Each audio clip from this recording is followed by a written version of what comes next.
My husband cheated with my own sister. I planned icy revenge and won my freedom, fortune, and peace. The day had been utterly, painfully normal. I remember leaving the office around 5, feeling that familiar sense of satisfaction that comes from a productive week. I'm a partner at an architecture firm I helped build from the ground up, and while the hours can be long, I love the work. There's a solidity to it, a permanence in creating spaces where people will live their lives. It's a feeling of control, I suppose, a feeling that I was an architect of my own life, too. I stopped at the gourmet market on the way home to pick up fresh pasta and a bottle of Chianti. Walter loved it when I made my bolognese from scratch. It was a small thing, but after 25 years of marriage, you learn that love often lives in the small things. It lives in knowing their favorite wine, in making their favorite meal on a Thursday just because. Our house was my sanctuary, a beautiful 2-story colonial I designed myself years ago, nestled in a quiet, leafy suburb. Every detail, from the reclaimed oak floors to the Carrara marble in the kitchen, was something I had chosen with care. It was more than a house. It was a testament to the life I thought I had built. Solid, permanent. When I got home, Walter was already there in the living room, ostensibly reading the paper, but I could see his phone propped up behind it. "Hey, you," I said, dropping my keys and the grocery bags on the hall table.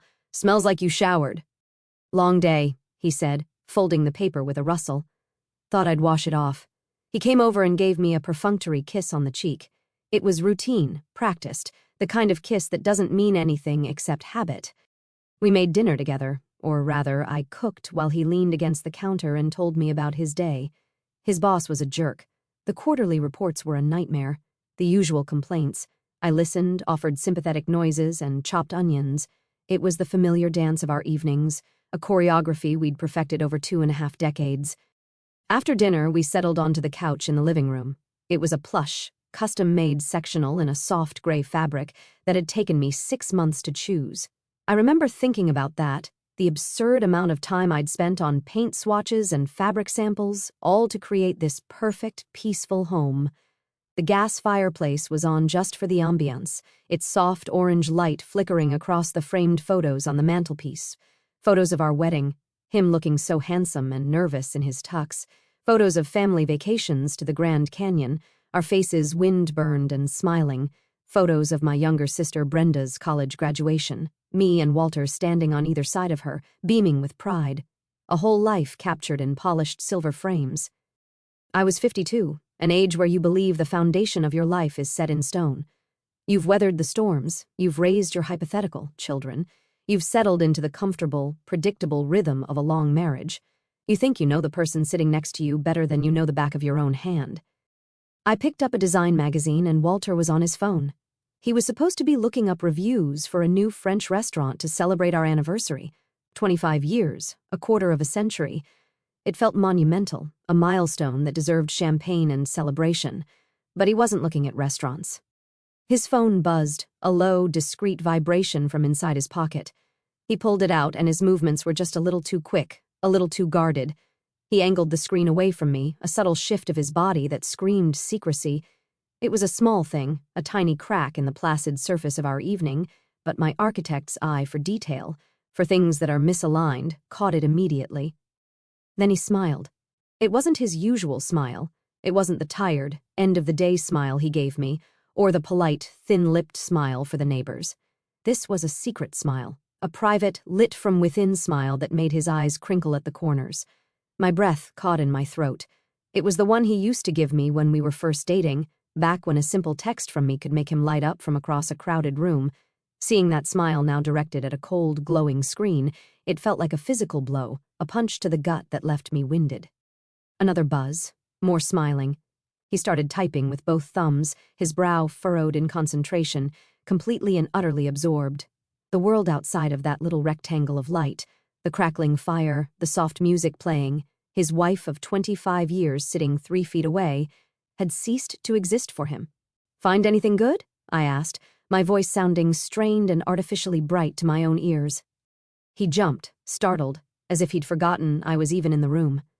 He quickly locked his phone and set it face down on the cushion between us. "Oh, yeah, just an old buddy from college, Mark, sent a funny meme about his kid." Something felt profoundly wrong. A cold knot started to form in my stomach. Walter's college friends were my friends too, Mark always sent funny things to our old group chat, not to Walter personally in the middle of the night, but I let it go. You don't detonate a 25-year marriage over a text message. You tell yourself you're being paranoid, that it's your own insecurity talking. You tell yourself to trust him. So I tried. I picked up my magazine, but the elegant blueprints and glossy photos just swam on the page. I couldn't concentrate. All I could see was that smile, that specific, intimate smile that no longer belonged to me. I watched him out of the corner of my eye. This man I had shared a bed with for over 9,000 nights, and for the first time in our life together, he felt like a complete and utter stranger. The silence in the room grew heavy, pregnant with all the things that weren't being said. The peaceful home I had designed to be my sanctuary suddenly felt like a stage set, fragile and fake, and I had the terrifying feeling that the curtain was about to come down. The knot in my stomach didn't go away. It stayed there through the night, a cold, hard lump of dread that made sleep impossible. I lay in our bed, listening to the sound of Walter's even breathing beside me, and felt a chasm opening between us. Every time he shifted in his sleep, I flinched. I replayed the scene on the couch over and over in my head, analyzing every detail, every nuance, trying to convince myself I had imagined it, that I had overreacted. But the image of that smile was burned into my mind.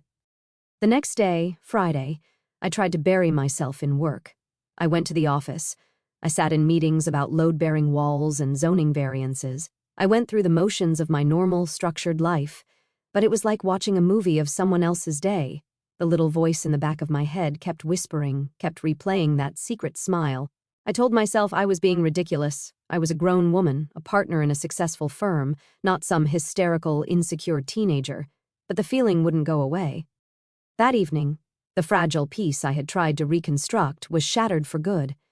The evening started with a tense, almost suffocating normalcy. I suggested we order takeout, not having the energy to cook. Walter readily agreed, maybe a little too quickly. He seemed eager to keep things simple, to avoid any real conversation. We ate in front of the TV, watching some mindless sitcom, the sound of the canned laughter filling the space where our own conversation should have been. After dinner, I was in the kitchen rinsing the plates.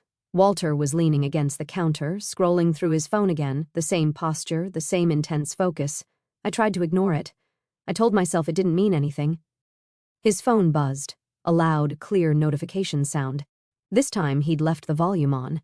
He set it face down on the granite countertop, the screen dark, and said, "I'm going to grab that bottle of red from the pantry, the good stuff." He walked out of the kitchen. And in that moment, the universe, or fate, or whatever you want to call it, gave me a choice.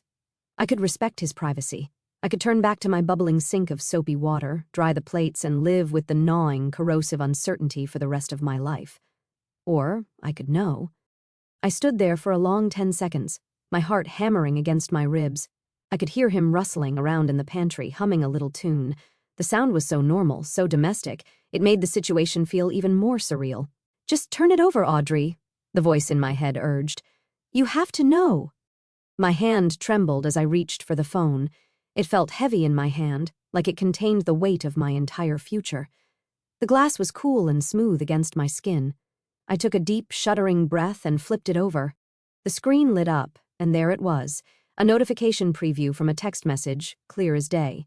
My brain registered the words before it could process the horror. "Can't stop thinking about last night. You were amazing."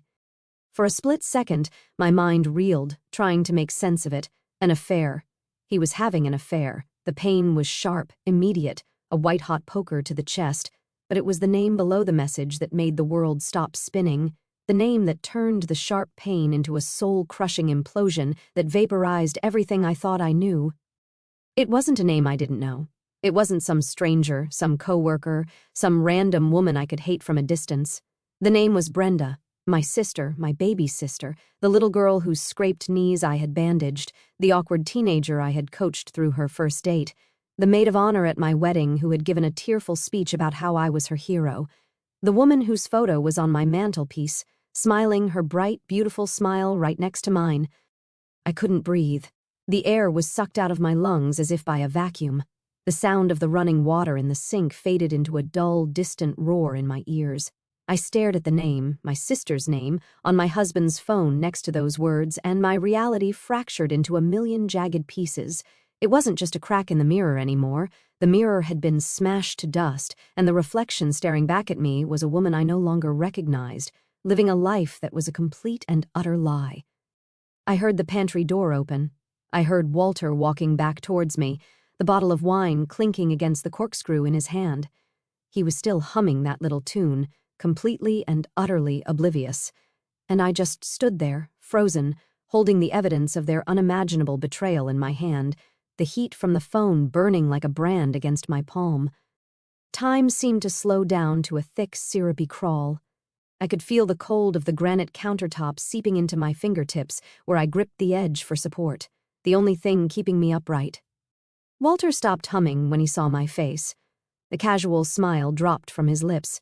"Audrey, what is it? You look like you've seen a ghost." I tried to speak, but no sound came out. My throat had closed up. I just turned the phone around, my hand shaking so violently the screen seemed to vibrate, and held it out for him to see. His eyes scanned the screen. I watched his face, desperately searching for any sign of remorse, of panic, of shame. There was nothing. I saw a flicker of annoyance, quickly masked. He looked like a teenager who'd been caught breaking curfew, not a man who had just dynamited his 25-year marriage. He let out a long, theatrical sigh. "Look, it's not what you think." The sheer, insulting weakness of that cliché, the most pathetic line in the cheater's handbook, finally broke my paralysis. "Not what I think?" My voice was a choked, ragged whisper I barely recognized as my own. "It says Brenda, my Brenda. And it says, you were amazing last night." Each word was a shard of glass I had to force out of my throat. He had the audacity to look bored, put upon.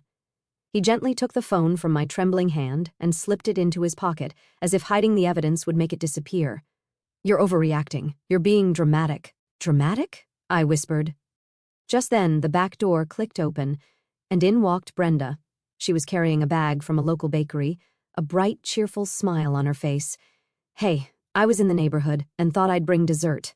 They have that lemon tart you love, Audi." She used my childhood nickname, and the sound of it on her lips now was a desecration. Her smile faltered as she took in the scene. She looked from my ashen face to Walter's tense posture, a quick, calculating glance between the two of them. And in that single, fleeting glance, I saw everything. There was no surprise, no confusion, just recognition.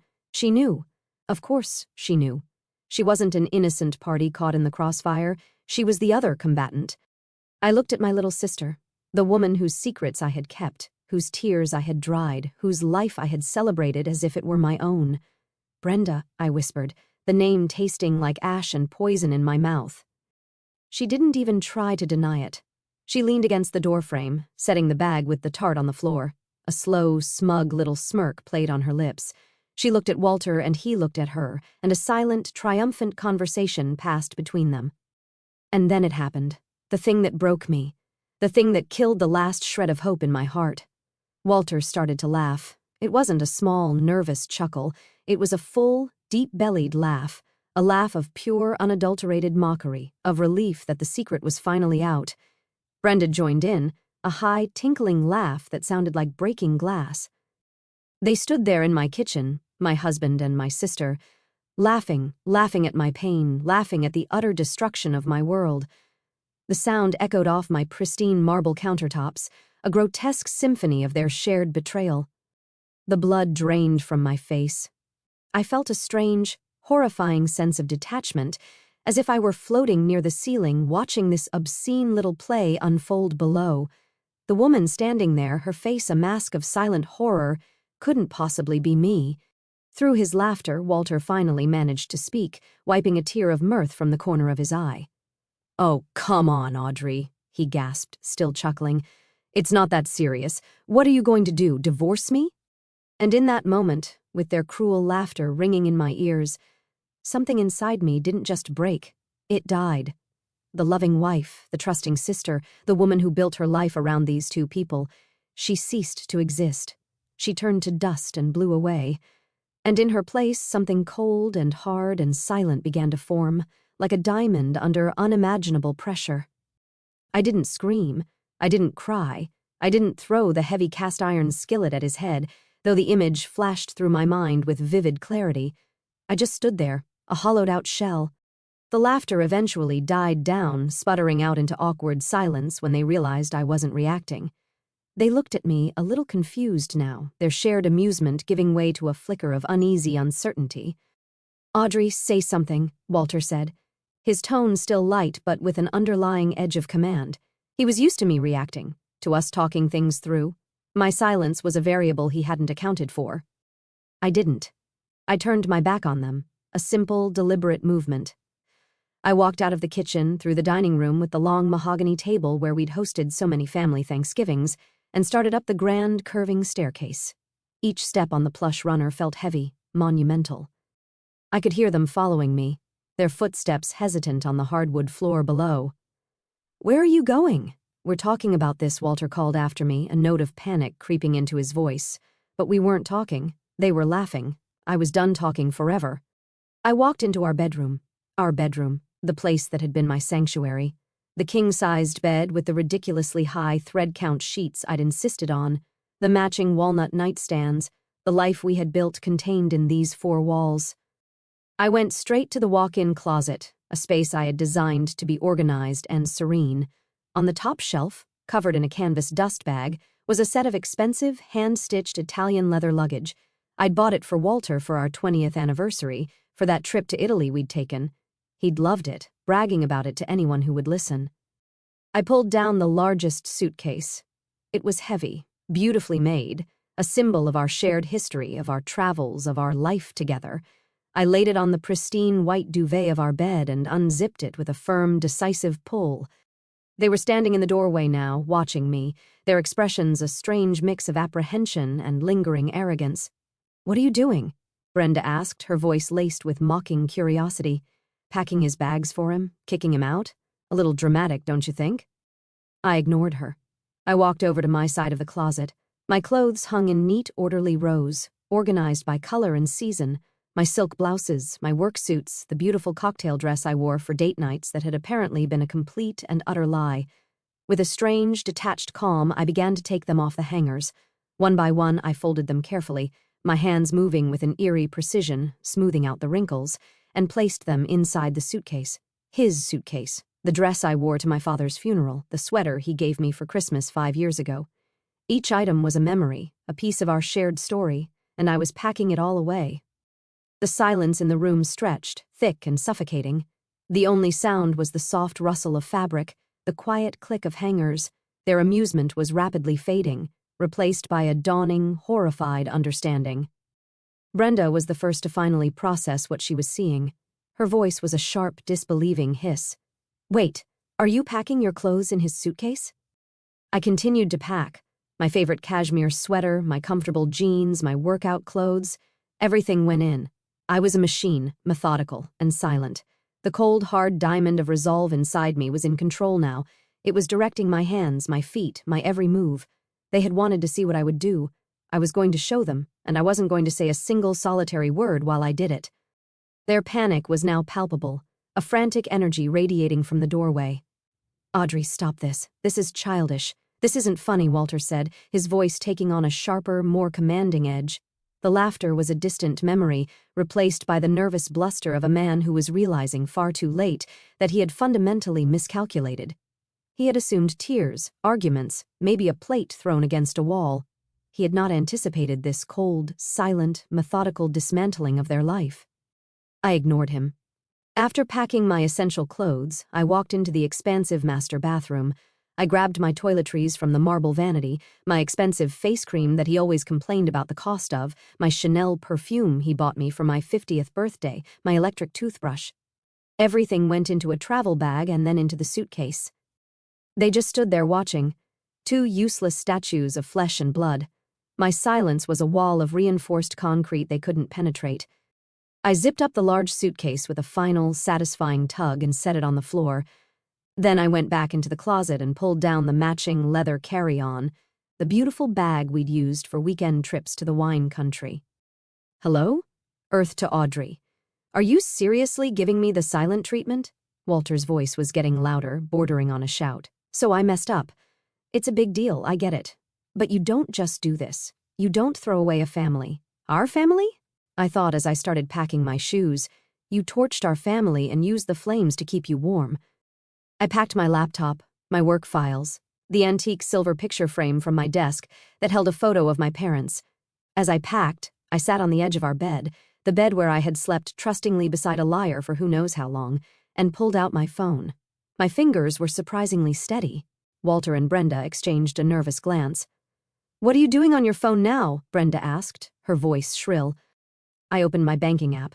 It was a blessing, really, a stroke of karmic justice that I had always been the one who handled our finances. I was the architect, the planner, the one who managed the investments and paid the bills. The house was in my name. I'd made the down payment with a small inheritance from my grandmother. Most of our assets, the cars, the brokerage account, the emergency fund, were all tied to my accounts, my salary. I scrolled to the list of authorized users on my Amex Platinum card. There was his name, Walter Thompson. I remember how thrilled he was when I added him, how he'd flashed the heavy metal card at his friends at the golf club. With a simple tap, a confirmation screen popped up. "Are you sure you want to remove this user?" the app asked. I pressed confirm without a second's hesitation, a small digital guillotine. Next, the car insurance. The policy for the Lexus he drove so proudly, the one he considered his car, was under my name as part of my multi-car discount plan. I found the number in my contacts and called, putting the phone on speaker. The cheerful tinny hold music, a generic smooth jazz tune, filled the tense silence of the room. Walter stared at the phone on my lap, his face pale and slack-jawed. "Thank you for calling Allstate. This is Maria. How can I help you?" "Hello, Maria," I said, my voice even and calm, a stranger's voice. "I'd like to make a change to my policy. My policy number is 947. I gave her the details, the Lexus and the primary driver to be removed, Walter Thompson. "Audrey, you can't do that," he sputtered, finally rushing forward. "I need that car for work, for my clients." "Ma'am, the change will be effective immediately," the agent chirped on the other end, oblivious. "The vehicle and driver have been removed. Is there anything else I can help you with today?" "No, thank you, Maria. You've been very helpful," I said, and hung up. I looked up at him. His face was a mask of disbelief and impotent fury. You canceled my insurance." I didn't answer. I just went back to my phone, opened the app for our mobile carrier, and with a few more taps began the process of removing his line from my family plan. His phone would be disconnected by the next billing cycle. One by one, I was cutting the cords that tied him to my life, and, more importantly, to my finances. I changed the password to our Amazon Prime account. I changed the password to Netflix. I logged into the Smartphone app and revoked his access to the security system. Small digital acts of eviction, and with each tap, I felt a piece of my power returning.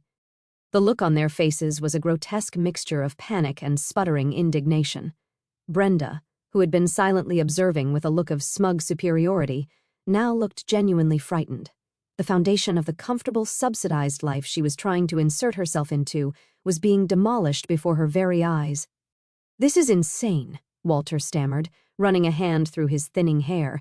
"You're throwing away 25 years of marriage over a few stupid texts." "A few stupid texts?"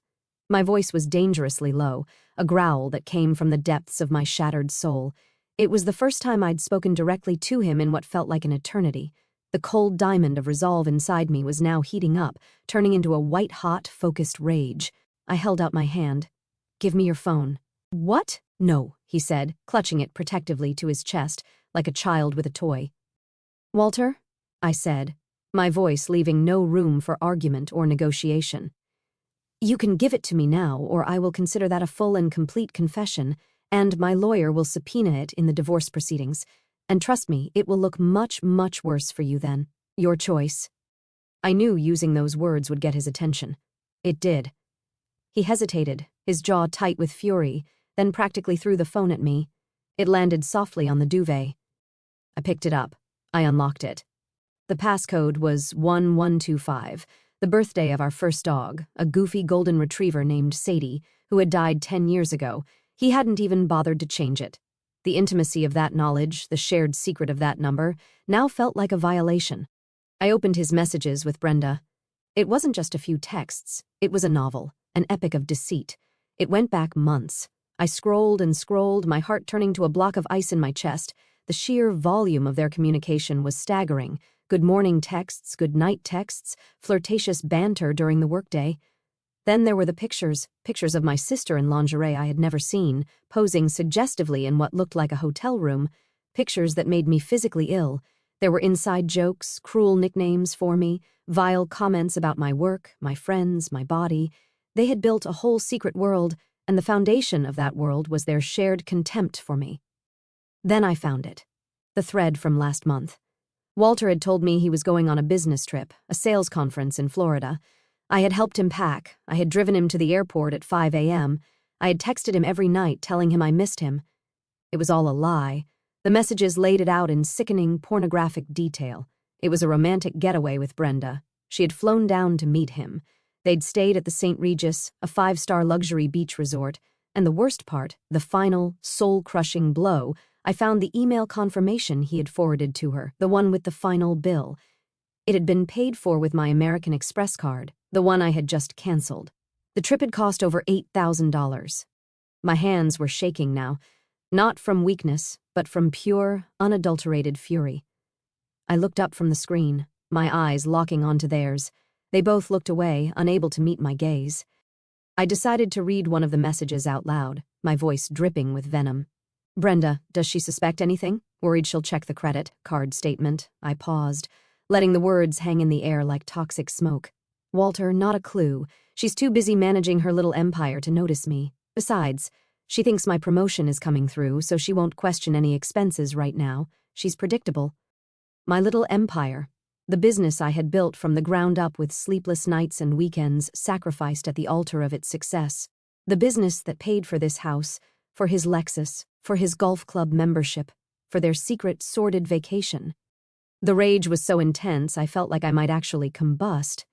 You took my money, I said, my voice shaking with the effort of keeping it level, to take my sister on a vacation while lying to my face about a promotion that was never even real. Walter had the nerve to look ashamed for a fleeting second.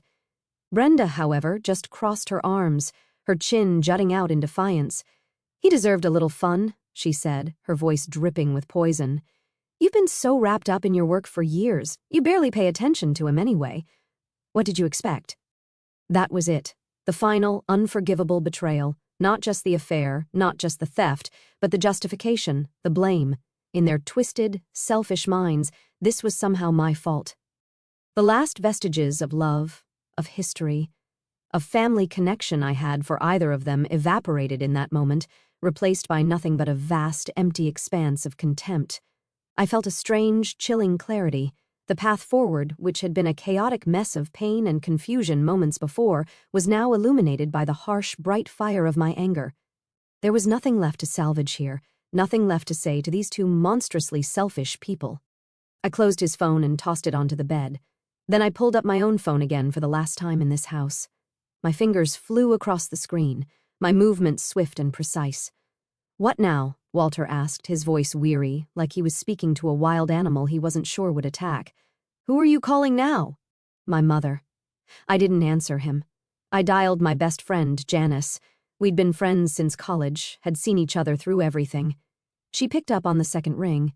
Hey, Audrey, what's up? Her cheerful, familiar voice came through the speaker, a lifeline from the sane world. Janice, I said, and my voice finally broke just for a second, a single crack in the icy facade. Can I come and stay with you for a few days? I need to get out of here. The cheerfulness vanished from her voice, replaced by immediate, urgent concern. Oh my God, of course. What happened? Are you okay? Where are you? I'm at home, I said, looking directly at Walter as the words came out of my mouth. Walter's been cheating on me with Brenda. There was a stunned, horrified silence on the other end of the line, then a string of curses that made me almost smile. That absolute bastard. That snake. Of course you can stay. Don't even ask. I'm on my way to get you right now. No, I said quickly. Don't come here. I don't want you in this house with them. I'm leaving now. I'll take an Uber. Okay, honey. The spare room is always ready for you. You know that. The door will be unlocked. Just get here safely. And Audrey, you call me the second you are in that car. I will. Thank you, I whispered and hung up. Next, I opened the Uber app. I put in Janice's address. The map showed a little car icon just a few blocks away. 5 minutes. The reality of the situation, the finality of it, finally seemed to crash down on them. This wasn't a temporary dramatic gesture. This wasn't a tantrum. I was leaving. I was really, truly leaving. "Wait, you can't just leave," Brenda cried out, her defiance crumbling into a pathetic, childish whine. "This is your house." "Exactly," I said, my voice cold again. "It is my house, which is why I'm the one who gets to leave it. You two can stay here for now." Walter moved to block the doorway, planting his feet like a sentry. "Audrey, please, let's just sit down and talk about this like adults. We can fix this. I know we can. We can go to counseling." "Counseling?" I let out a laugh, a bitter, humorless sound that was more like a bark. "You think a 60-minute session with a therapist can fix this? You think we can talk our way back from this? There is nothing to fix. A marriage, a relationship, those are structures that can be repaired. But this is a toxic waste dump, and I am evacuating." My phone buzzed. My Uber was outside. I grabbed the handles of the two heavy leather suitcases. They were filled with the curated pieces of the life I thought I had, a life that was now nothing but dead weight. I started rolling them towards the bedroom door. They both rushed forward, trying to stop me. Brenda grabbed at one of the suitcases, fumbling with the zipper. "You're not going anywhere. We need to talk." Walter put his hands on my shoulders, his grip surprisingly strong. "Audrey, please don't do this. Think about what you're throwing away." I stopped. I looked down at his hands on my shoulders, the hands of a stranger. Then I looked up at his face, a face I no longer recognized. Then I glanced over at my sister, who was desperately trying to unpack my shoes as if that would somehow keep me there. I felt a wave of disgust so profound it almost made me gag. I shrugged his hands off me with a force that surprised even myself. I looked at both of them.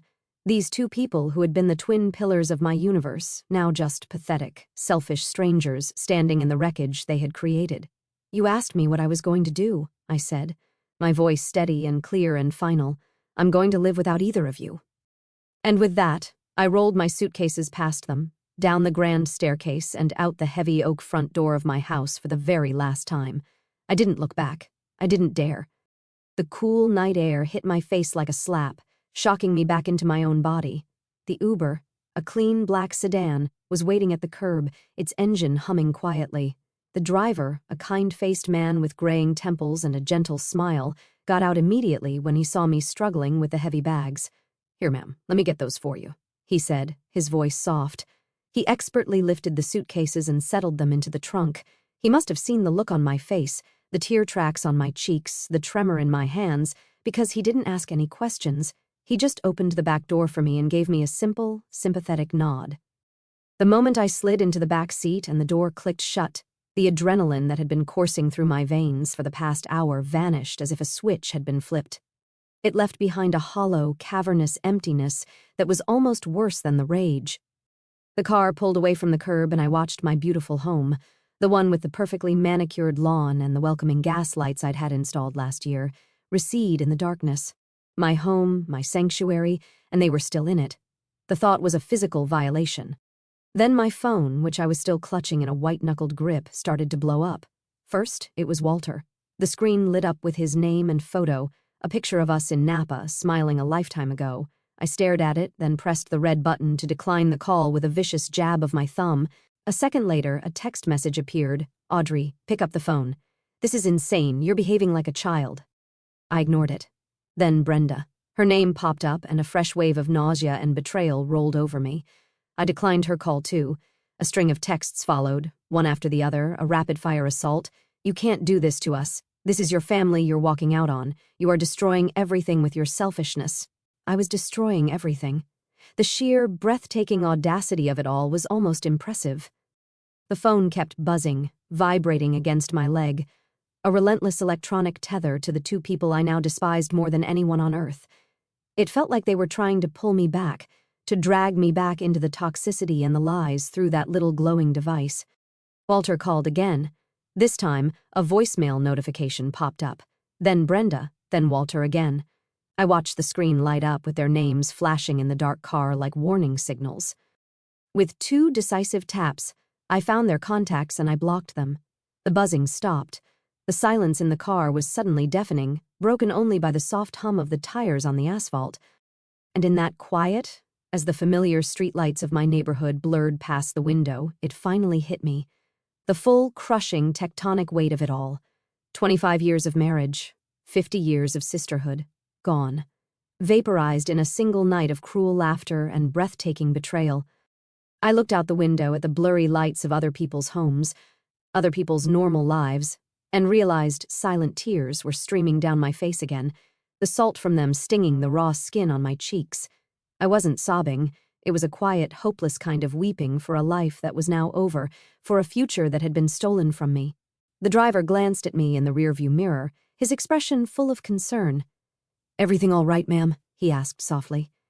I couldn't find my voice to answer, so I just nodded, a pathetic little jerk of my head. Then I whispered, mostly to myself, a promise to the broken woman reflected in the window, "It will be."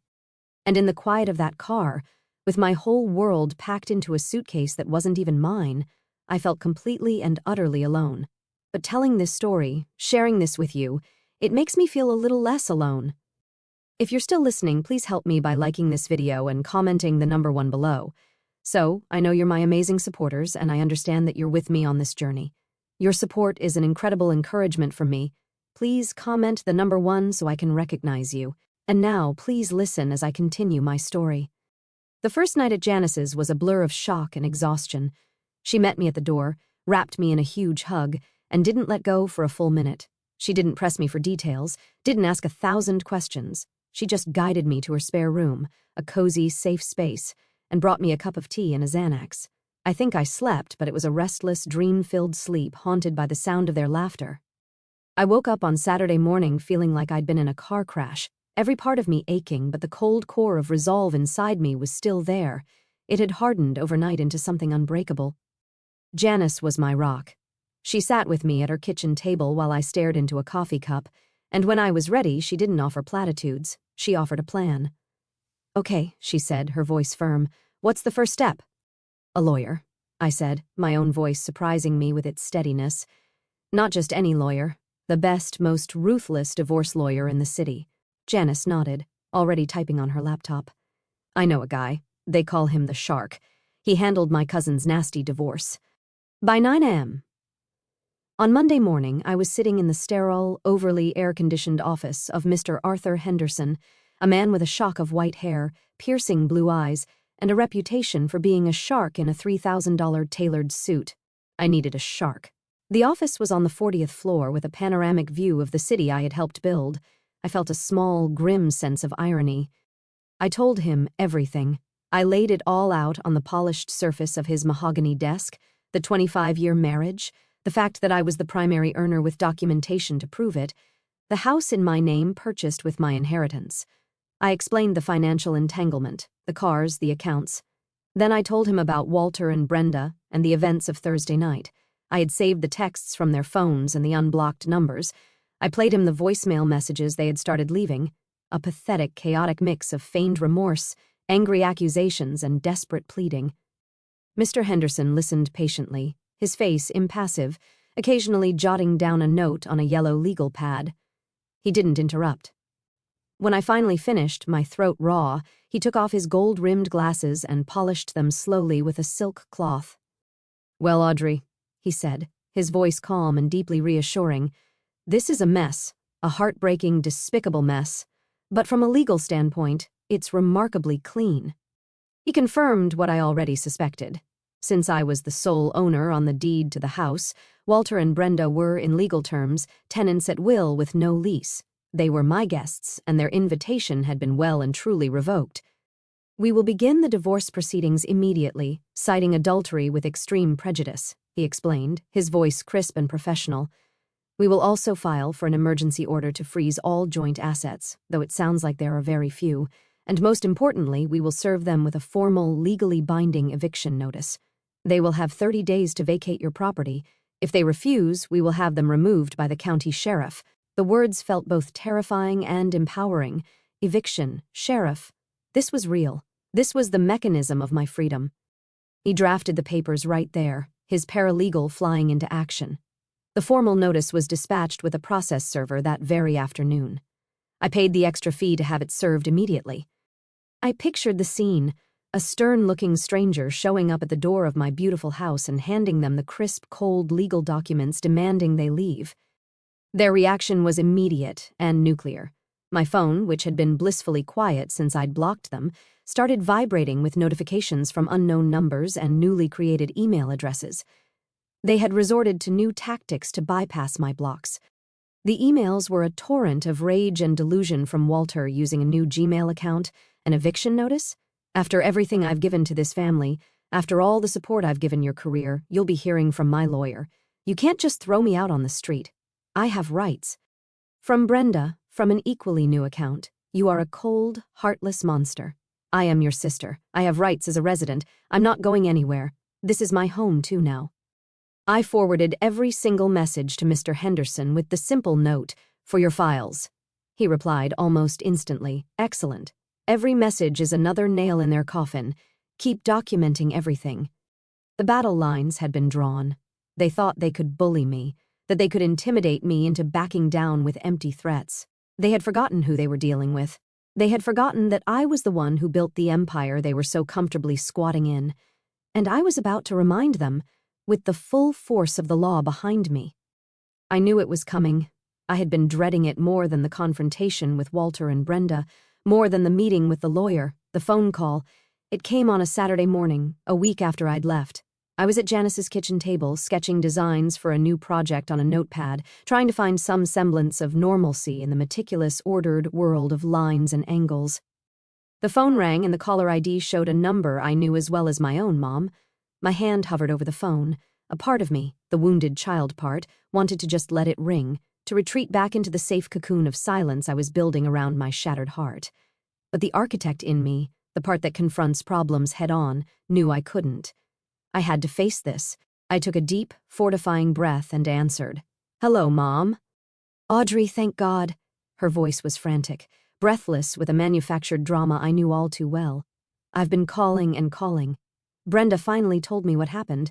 She said you had some sort of breakdown, some horrible misunderstanding, and you kicked them out of the house." A breakdown. A misunderstanding. That was the story they were spinning. Of course, it painted me as the unstable one, them as the victims. It was masterful in its cruelty.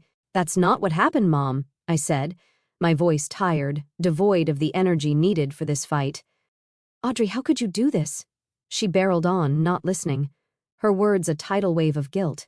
"He's your husband for 25 years.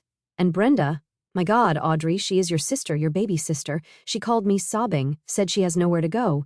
You can't just throw your own sister out on the street." The injustice of it all was like a physical blow. The fact that her first concern was for the perpetrators, not the victim. "Mom," I said, my voice getting colder, "did they tell you why I left? Did they tell you that I found them together?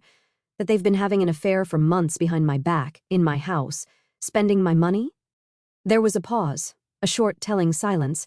I could hear her taking a shaky breath. "Well," she finally said, her voice softer but still laced with reproach. "Brenda said it was a mistake, a terrible, terrible mistake.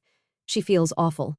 People make mistakes, Audrey. Good people. Family is supposed to forgive. You can't just throw away a 25-year marriage and your relationship with your sister over one mistake." "One mistake?" I repeated, my voice dangerously quiet. "Mom, it was not one mistake. It was hundreds of mistakes, hundreds of lies every single day. And when I confronted them, they laughed in my face. They stood in my kitchen, and they laughed."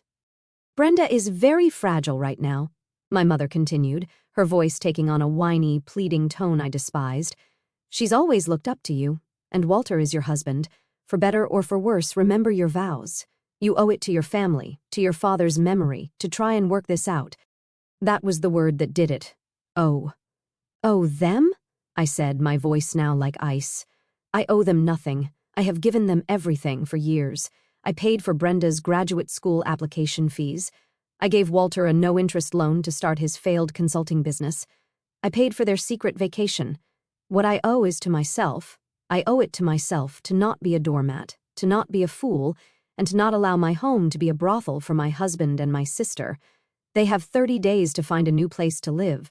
That's more generosity than they deserve." I could hear her starting to cry on the other end, the wet, gulping sobs of someone who isn't getting their way. "You're tearing this family apart, Audrey. You're being so selfish." No, Mom, I said, the last bit of hope I had for her support, for her motherly protection, dying in my heart. I'm not. They already did that. I'm just cleaning up the mess. I ended the call. I sat there in the silence of Janice's sunny kitchen, the notepad with my beautiful, orderly designs mocking me from the table. I realized with a profound and painful clarity that I hadn't just lost a husband and a sister. In a way, I had lost my mother, too. Her loyalty, I now saw, was not to her children, but to the fragile, idealized image of a perfect family she wanted to project to the world. And I had just smashed that image to pieces. I was truly, completely on my own. The next 2 weeks were a strange, surreal limbo. I lived at Janice's, working remotely and trying to create a new routine. Janice was a saint, giving me space when I needed it and forcing me to eat when I forgot. The days were a blur of legal emails, work calls, and long, aimless walks. The nights were the hardest, filled with a suffocating loneliness. Meanwhile, Walter and Brenda's desperation campaign escalated. Having failed to break me with emotional blackmail from my mother, they resorted to a campaign of petty, infuriating harassment. It started with the finances. I got another fraud alert, this time from my brokerage account. Someone had tried to log in and initiate a wire transfer. The security protocols I had put in place with my financial advisor held, and the attempt was blocked. I knew it was Walter. He was testing the fences, looking for a weak spot. Then came the social media smear campaign. Brenda, who had always been obsessed with her online image, posted a long, rambling, tear-stained story on Facebook. She was clever. She didn't mention the affair, of course. She painted a picture of a concerned, heartbroken sister worried about her older sibling's sudden and alarming mental instability. She claimed I had become paranoid and delusional, that I was under extreme stress from work and that I had thrown them out into the cold based on a terrible misunderstanding. She ended the post with a plea for her friends to pray for me and my healing. It was a masterpiece of passive-aggressive victimhood. My phone started buzzing with messages from distant relatives and old family friends, all expressing their concern. Is everything okay, Audrey? Heard you're going through a tough time. Brenda is so worried about you. I don't usually engage in social media drama. It's undignified. But this was a calculated attack on my sanity and my reputation. It required a response. I didn't write a long post. I didn't get into a war of words. I simply went to her post and left a single public comment, ask her about the business conference at the St. Regis in Florida last month. Then ask her who paid for it.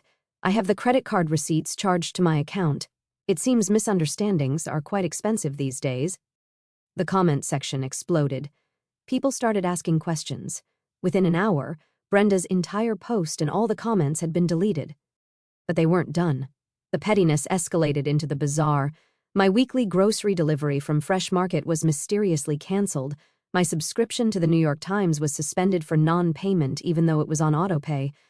A dozen pizzas showed up at Janice's front door one night, ordered in my name. Small, incredibly childish things designed to disrupt my life and get under my skin. Each time, I calmly fixed the issue. I called the credit card company and disputed the charge for the pizzas. I reinstated my subscriptions with new payment information. And I documented everything, every canceled subscription, every fraudulent pizza order, every manipulative social media post. I created a folder in my email and sent a summary to Mr. Henderson every evening. His replies were always brief and encouraging. This is excellent. They are building our case for us. They thought they were harassing me into submission. What they were actually doing was methodically documenting their own instability and malice. They were so blinded by their own entitlement and rage that they couldn't see they weren't fighting me anymore. They were fighting themselves, and they were losing badly. Each petty act was another shovelful of dirt on their own graves. The harassment was a constant, low-level hum of stress in the background of my life. I was becoming numb to it, learning to treat it as a logistical problem to be solved rather than an emotional assault. I was focusing on my own path forward. I spent my days at Janice's, working remotely, and I started the painful but necessary process of untangling my life. I was also looking at new apartments online, scrolling through listings for smaller, brighter places just for me. The thought of starting over at 52 was terrifying, but with each passing day, it also felt more and more like a necessary, exhilarating liberation. Then they crossed a line, a bright red, irrevocable line from which there was no coming back. It happened on a Tuesday afternoon. I was on a conference call for work when an email popped up on my screen. It was from my primary bank, the one that held my mortgage and my main checking account. The subject line was innocuous, an update on your recent application. I frowned. I hadn't applied for anything. I opened the email. It was a standard automated message. "Congratulations on your new auto loan," it said cheerfully. I stared at the screen, my blood turning to ice water in my veins. The voices on my conference call faded into a distant, meaningless buzz. I hadn't applied for an auto loan. My hands trembling, I clicked the link in the email. It took me to a loan document. There it was in black and white, an application for a $70,000 loan for a brand new Lexus SUV, the same model Walter had been complaining he wanted for months. It had been submitted online using my full name, my address, my date of birth, and my social security number, and because of my excellent credit score, it had been instantly approved. I felt like I was going to be sick. This wasn't pettiness anymore. This wasn't childish harassment. This was a felony.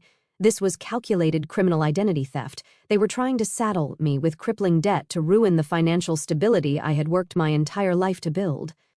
I excused myself from the conference call, my voice a strained whisper. I immediately called the bank's fraud department. The woman on the other end, a calm professional named Linda, listened patiently as I frantically explained the situation, my voice shaking with a mixture of rage and fear. "Yes, ma'am. I see the application here," she said after a few moments of typing. "It was submitted this morning from an IP address linked to your home Wi-Fi network in Northwood." Of course it was. They had used my own internet service, the one I paid for, to commit a federal crime against me. The audacity was simply unbelievable. Linda immediately froze the loan and opened a high-priority investigation. But I knew I couldn't stop there. This was no longer just a messy, painful divorce. This had escalated into something far more dangerous. With a heavy heart and a sense of grim finality, I did something I never in my wildest nightmares thought I would do. I picked up the phone and called the police department. I asked to file a formal report for identity theft and attempted grand larceny against my husband, Walter Thompson, and my sister, Brenda Clark. I had to drive to the local precinct. I sat in a sterile, uncomfortable plastic chair under flickering fluorescent lights and recounted the entire sordid story to a tired-looking detective named Miller. I had to give him my social security number, my date of birth, all the intimate details of my life that they had stolen and twisted for their own gain. I showed him the emails, the eviction notice, the loan application. Detective Miller was surprisingly kind, his eyes full of a weary sympathy. "Ma'am," he said when I was done, leaning back in his squeaky chair, "you did the right thing. We see this kind of thing, coercive control, financial abuse, more than you'd think in contentious separations. They've given us a very clear motive and a digital trail to follow. We'll open an investigation immediately." When I walked out of the police station into the late afternoon sun, I didn't feel triumphant. I just felt empty and incredibly sad. They had been so consumed by their greed and their pathological desire to hurt me that they had been willing to risk their own freedom. They had forced my hand, and now the consequences would be out of my control. The family drama had now become a police matter, and I knew with a chilling certainty that this was the beginning of the end. The final days leading up to the eviction deadline were filled with a tense, ominous silence. The harassing emails stopped. The unknown numbers stopped calling. It was the calm before the storm, a dead, heavy quiet that was more unsettling than their noise had been. I spent the time in a flurry of activity, finalizing the lease on a new apartment and arranging for movers, trying to focus on the future instead of the impending confrontation. The 30th day arrived. It was a gray, overcast Friday morning, the sky threatening rain. Mr. Henderson had arranged for me to meet him at the house at 10 a.m. to formally retake possession. He had been adamant, "Do not go alone, Audrey. I will be there, and I have already coordinated with the local sheriff's department. 2 deputies will meet us there as a civil standby." When I pulled up to my own street, a street I had lived on for 15 years, my heart was pounding a frantic, painful rhythm against my ribs. I saw Mr. Henderson's black Mercedes parked behind 2 official-looking sheriff's department vehicles. He was waiting for me on the sidewalk, his face grim, a leather briefcase in his hand. "They're still inside," he said quietly as I walked up. "They refused to answer the door for the deputies." My stomach turned with a mixture of fear and anger. I had hoped, foolishly, that they would just be gone, that they would have packed their things and slunk away in the night, leaving me to pick up the pieces in peace. Of course, they wouldn't make it that easy. The two sheriff's deputies were professional and firm. They were large men, and their presence was both intimidating and deeply reassuring. The senior deputy knocked on the heavy oak door one last time, his knuckles making a loud, authoritative sound. "Sheriff's Department. Open the door." Silence. "All right," he said, turning to his partner. He used a tool to bypass the lock, and the door swung open with a soft click. "Ma'am, Mr. Henderson, please stay behind us." We stepped inside. The stench hit me first, a vile combination of stale cigarette smoke, rotting garbage, and cheap air freshener. The house, my beautiful, immaculate house, was destroyed. The pristine oak floors were scuffed and stained. Garbage was everywhere, greasy pizza boxes, empty wine bottles, overflowing trash bags piled in the corners. My beautiful silk curtains had been torn from the rods. The plush, gray, sectional couch had a long, deliberate slash across the cushions, its white stuffing spilling out like intestines. The framed photos on the mantelpiece had been shattered, the glass crunching under our feet as we walked, my life in silver frames smashed to bits. And on the living room wall, right above the fireplace, scrawled in what looked like bright red lipstick, were the words, "Money-loving witch." I felt a wave of dizziness and leaned against the doorframe for support. This wasn't just mess. This was malice. This was a deliberate, hateful act of desecration. We found them in the master bedroom, sitting on the edge of the bare mattress, which was also stained. They were surrounded by a few hastily packed bags. They looked pathetic, defeated. Their beautiful clothes were rumpled, their faces pale and drawn. The arrogance was gone, replaced by a sullen, childish resentment. "You need to vacate the premises immediately," the senior deputy said, his voice booming in the trashed room. Walter just stared at the floor, refusing to look at me. But Brenda, my sister, looked up, her eyes filled with a venomous, unadulterated hatred. "I hope you're happy, Audrey," she spat, her voice cracking. "You've destroyed everything." "I didn't destroy anything, Brenda," I said, my voice shaking but clear. "I just turned on the lights." Just as the deputies were preparing to escort them out, there was a knock on the open front door. Two new figures appeared in the hallway. They were dressed in plain clothes, a man and a woman, and they held up badges and leather wallets. "Detectives," the man said, his eyes scanning the room. "We're here to speak with Walter Thompson and Brenda Clark." A new kind of fear, cold and sharp and utterly different from the fear of eviction, flashed across Walter's and Brenda's faces. This wasn't about the house anymore. The lead detective, who I recognized as Detective Miller from the precinct, turned to them. "We have a warrant to search the premises and seize any electronic devices. This is in relation to an ongoing investigation into felony identity theft and bank fraud." Brenda started to cry, a high, wailing, theatrical sound. Walter just sagged as if all the bones had been removed from his body. He looked 20 years older. The detectives read them their Miranda rights. The familiar words from 1,000 TV shows, now a chilling reality in my own bedroom. They placed my husband and my sister in handcuffs. As they were led out of the house, past the wreckage of the life we had once shared, Walter finally looked at me. There was no anger in his eyes, just a hollow, empty despair. He knew it was over, all of it. I stood there in the middle of my ruined home and watched them being placed into the back of separate, unmarked police cars. I didn't feel happy. I didn't feel victorious. I just felt an overwhelming, profound sense of quiet, blessed relief. The storm had finally passed. The house was a wreck, but it was my wreck, and it was finally quiet. The months that followed were a painful, methodical process of cleaning up.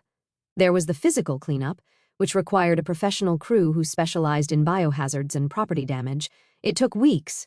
There was the legal cleanup, which involved endless meetings with Mr. Henderson, insurance adjusters, and the district attorney's office. And then there was the emotional cleanup, the hardest part of all, which is still ongoing. The legal case against them was a slam dunk. The detectives found the loan applications and a host of other incriminating evidence on Walter's laptop, which had been seized from my bedroom. Faced with irrefutable digital evidence, both he and Brenda took a plea deal to avoid a longer, more public trial. They avoided prison time, a fact that initially angered me.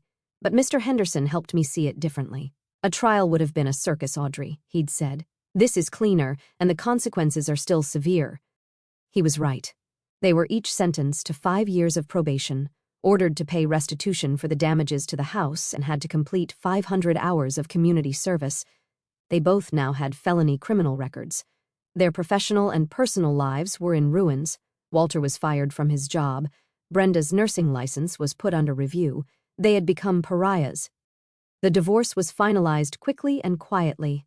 Thanks to their criminal actions and the mountain of evidence of adultery and financial abuse, Walter got nothing. The house, the savings, the investments, my 401k, my pension, they were all protected as my premarital assets and personal earnings. He walked away with his clothes, his debt, and his criminal record. Last I heard from a mutual acquaintance, he was living in a cheap rental apartment across town, working a low-level sales job selling office supplies. Brenda's fate was in some ways even sadder.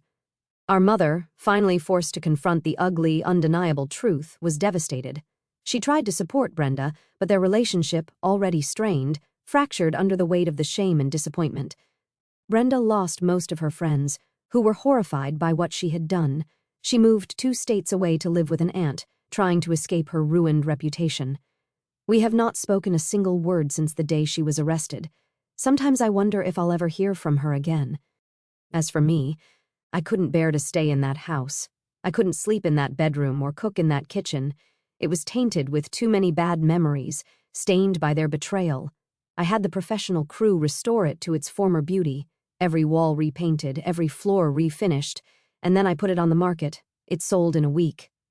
I took the proceeds and bought a small, sunny 2-bedroom apartment in a modern high-rise in the city. It has a balcony that overlooks the park, and it's all mine. The day I moved in, carrying a single box of my most treasured belongings, I felt a sense of peace I hadn't felt in years. I spent weeks decorating it, not with things to impress others, but with things that made me happy. I bought a ridiculously comfortable velvet armchair. I started an indoor herb garden. I enrolled in a pottery class, something I'd always wanted to do. My first few creations were lopsided and ugly, but the feeling of the cool white clay spinning in my hands, of creating something new from a lump of earth, felt like a powerful metaphor for my own life.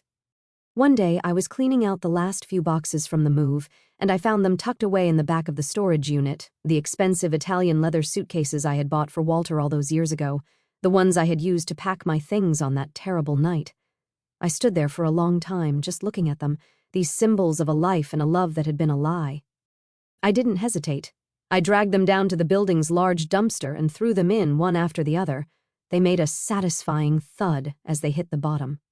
The next day, I went out and bought myself a brand new set of luggage. It was lightweight, durable, and a beautiful, vibrant shade of sapphire blue. It was mine. My life is smaller now and much quieter. But it's real, it's honest, and it's entirely my own. Last week, I booked a trip. A solo trip, 2 weeks on the coast of Spain, something I've always dreamed of. I'm going to eat tapas, drink wine, and sit on the beach and read books. Sometimes late at night, when the city is quiet, I still hear their laughter. I still remember Walter's smug, taunting question, "What are you going to do, divorce me?" He thought it was a threat. He thought it was the worst thing that could possibly happen to me. He had no idea it would be the beginning of my salvation. He had no idea that I would do exactly that, and so much more.